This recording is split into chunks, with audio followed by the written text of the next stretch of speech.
Bonjour, c'est Marie-Faye. Bienvenue dans mon bilan final du défi des 100 jours de Lilou Massé pour trouver sa mission de vie et se réaliser pleinement.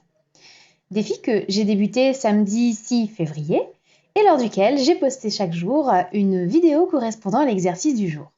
Pour info, ces vidéos ont été intégrées dans une playlist appelée Défi Mission de Vie qui permet de les regarder à la suite sans avoir à cliquer chaque fois. Ça m'a sensibilisée au fait que préparer, tourner et monter une vidéo, ça prend du temps. Alors même que j'ai conscience que mes capsules sont super basiques. Du coup, je ressens aujourd'hui un profond respect pour mes youtubeurs chouchous. Mais pour en revenir au défi, à la base, je me suis lancée dans cette aventure parce que j'ai très mal vécu le deuxième confinement, qui m'a fait me rendre compte que ma vie n'avait strictement aucun sens et que je ne trouvais pas ma place dans ce monde. Ça s'est arrangé avec la reprise du travail, slash mon autonomie financière, et grâce également aux exercices de ce défi qui m'ont fait me poser plein de questions plutôt inhabituelles, dont la formulation des réponses a constitué en soi un pas en avant. Là où j'en suis aujourd'hui me rend super fière de moi. Certes, j'ai pas trouvé ma mission de vie, dans le sens où je me suis pas réveillée un matin pendant ce défi en me disant c'est ça que je suis censée faire pour contribuer au monde et m'épanouir. Mais j'ai mis le doigt sur des éléments clés auxquels je donne de l'importance au quotidien et ça me rend heureuse.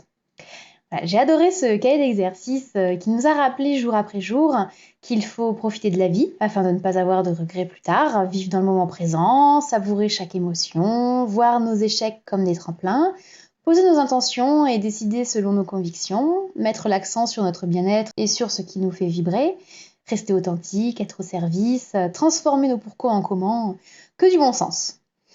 Mon gros coup de cœur du défi va aux exercices pratiques, en particulier Ho'oponopono jour 18, le dialogue des parties jour 40, la guérison de nos autosabotages jour 57 et la gestion de nos pensées sur la réalité jour 70.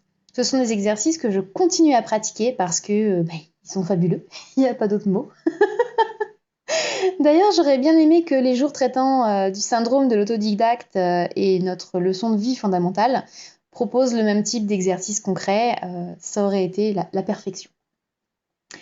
J'ai également beaucoup aimé que Lilou propose des lectures ou des liens vers des interviews et des conférences en ligne pour approfondir chaque thème jour après jour.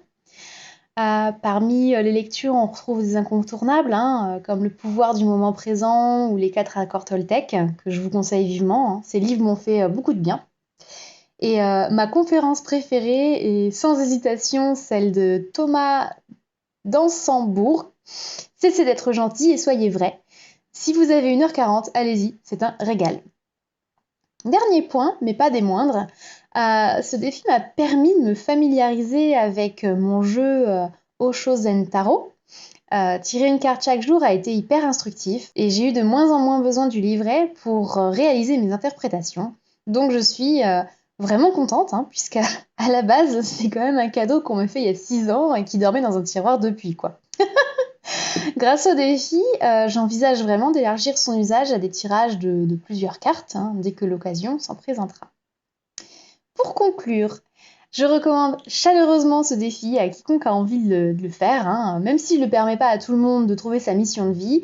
Les exercices, les bonus, les pratiques quotidiennes font un bien fou et permettent vraiment d'avancer vers notre pleine réalisation.